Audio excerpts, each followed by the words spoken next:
that things feel like they're just detaching completely from reality, from the top, at the presidential level, every election cycle, down to just everyday folk. People feel like, there are some people, everyone kind of feels like that everyone's in a bubble of information. We're all just trying to figure out what's happening. That's because we don't have a consistent way of communicating value.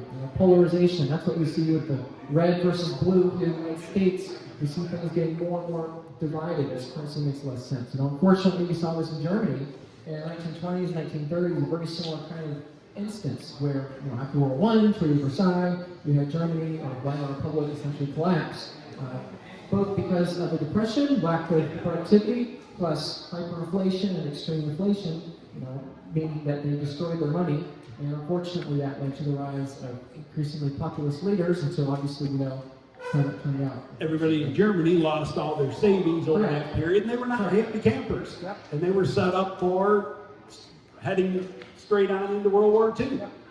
That was the result. And that's the reason that Mike and I are here and care about this, right? Now, obviously, he wants to make money. Obviously, I want to make money. Obviously, everyone here wants the Bitcoin number to go up. But the real mission is increasing productivity, right? Increasing human flourishing and abundance and everything. And so another example being the Great Depression. A very similar thing happened in the Depression where we slaughtered a bunch of cattle, even though, because we just wanted to force prices up, right? With the square foot house metaphor, help from your central planners. Let's just destroy some houses, and that way we can have housing be more expensive and keep prices up. It's completely nonsensical, but when you're trying to preserve credit markets, we saw a similar thing in 2008, the subsidization. So now coming back to Bitcoin, all those things aside, what does this mean for Bitcoin and pricing things in terms of Bitcoin? This chart here might look familiar. It's the Bitcoin price, right? Except it's not in dollars, it's in bonds, and that's really important. Bonds are really the base layer of money. The US dollar. They collateralize the financial system. Right, exactly. Now, what you'll notice is that Bitcoin the last few weeks here has made a new all-time high, right? People often tell me, oh, Luke, you're still in Bitcoin because Bitcoin is below all-time high. Wow, it's going to zero, whatever. Well, I told them, no, actually, in terms of the best money in the world, quote unquote, or the most stable money in the world, quote unquote, it's at an all-time high against treasury bonds, right? So, if you have bonds in your portfolio, or all these companies and banks that have bonds in their portfolios, they're actually at all-time lows right now against Bitcoin, meaning that bonds in relation to Bitcoin, the demand has literally never been lower than it's been in the last few weeks here, which is something really curious to keep in mind. And again, this gets to that earlier idea that it's not that Bitcoin's going up in terms of the bonds, it's that the bonds are going down in terms of Bitcoin. Of stable, sound, hard money. Right, because again, Bitcoin is that fixed number of units, is that finite number of units. So again, this is comparing the dollar in terms of pesos versus peso in terms of dollars, right? We would not, the Venezuelan stock market, as an example, is the best performing stock market of the last 20 years. Zimbabwe was right there. Yeah, Zimbabwe is also up there, but is that, you wouldn't say that it's because the stock market performs so well, you'd say it's because the currency collapsed, right? And that's the funny thing with Bitcoin, right? It's, Bitcoin, wow, Bitcoin's doing really well. 2023, Bitcoin's up 130%. And I always say, no, it's not that Bitcoin's up 130%, it's that the dollar fell 56%. And that typically gets people thinking, oh yeah, that seems like a much more accurate inflation rate than 9% or 8% or whatever it is. So anyway, just a perspective shift there. So this chart, Mike's referring to when I first started tweeting. Now it's Xing, I guess. I don't know. Posting.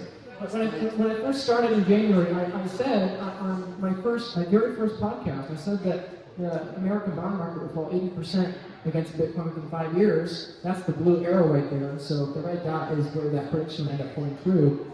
And so again, this gets back to that earlier picture of the gold. Remember that? Where gold was that flat yellow line and all of the other currencies were falling down? Yeah, right. This is that same idea that the way to view the world is not from those bonds and US dollars, looking at Bitcoin skyrocket. But I think the better way to view the world is looking at the bonds from the perspective of Bitcoin. What you see is clearly that one of them is turning to zero against the other. So to emphasize this point, if you have different stock indexes, you see the same thing. If you price gold, again, quote-unquote stable gold in terms of Bitcoin, you see the same thing. This is Tesla stock, one of the best performing stocks, one of the largest stocks in the world now as well. Right in housing, right? People hear prices going on and think it's a bad thing, but it's good. When costs go down, right? You want food to be cheaper, you want energy to be cheaper, right? 4.6 million people a year die from lack of affordable heating in the winter. And so what if we could actually have a way to force energy prices to go down? You know, that's kind of beauty. Again, political currency, that's the US dollars in terms of Bitcoin. Here's a different chart for the US dollar in terms of Bitcoin. Again, you know, people's common fear of Bitcoin is all the volatility. But as for me personally, I'd rather have a volatile lifeboat that rides the waves versus a very slow sinking ship. Yeah, stable right now. So this is the dollar in terms of Bitcoin, right? Like to me, Bitcoin is my stable currency. The dollar is the volatile one. It just keeps making these lows again and again and again. In fact, for roughly 1 billion people on the planet right now, Bitcoin's at an all-time high for them. You know, because here in their currency, right? You know, Argentina or Lebanon or Zimbabwe or Venezuela or many other places. For 1 billion people, Bitcoin's acting as their all-time high, right? So, point being, the mapping asset is trending down against Bitcoin. It has been for over a decade. So, Mike and I obviously are biased, but we think that's going to continue on indefinitely into the future. Charts don't lie. Yeah, the charts don't lie. They're pretty dramatic. So this is global wealth in terms of Bitcoin. You can see that for them to reach parity, it would still be a 1300x from today. So pretty dramatic. So again, the goal is for human energy to flourish and increase. This is global energy consumption by source. Industrial revolution, we have more energy than ever, right? And so the next step, as Tesla predicted, Ford predicted, and all those, is that we begin pricing that energy in a consistent metric, in a consistent way to communicate that. So the hope is that in the next couple hundred years, things just continue this exponential curve, right? You know, from the cannon to discover a new world, and from then to the newspaper, this exponential line has been growing and growing, right? If we look back from today, it doesn't look like an exponential line because it's so much less than what it is today, but the hope is that Bitcoin's that next stage, right? We have the computer, on top of the computer we have the internet, on top of the internet we have Bitcoin. And underneath the computer you have electricity, and below that you have the oil and gas and raw materials, right? So anyway, this is Bitcoin's market cap today in comparison to the rest of the world. This you know, you can see the arrow, the orange arrow pointing. You can hardly see it. Yeah, you can't see it. The people on the camera don't have a chance. You can't see it, right? You're way early. Yeah, so Bitcoin's market cap's under $1 trillion. When Bitcoin's at 10% adoption, you know, that's a massive increase in here. It's roughly at least a 100x in the number of users globally. 80%.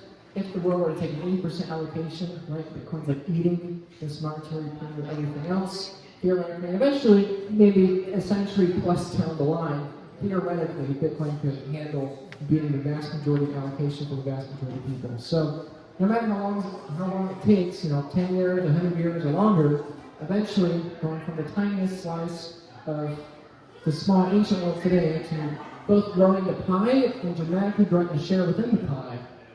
Bitcoin at $41,000 US, at least to me, seems pretty cheap. So people like this chart. This is one of the more dull ones I put out there, but people typically spend more time on this chart than any other. You know, so people ask me, you know, am I too late to Bitcoin? Right? People hear, oh, when Bitcoin's $40,000, you know, am I too late? And my encouragement, advice encouragement, is just to get off zero and buy some Bitcoin, because it could potentially be a much smaller number of Bitcoin, or a much smaller fraction of Bitcoin than you may think.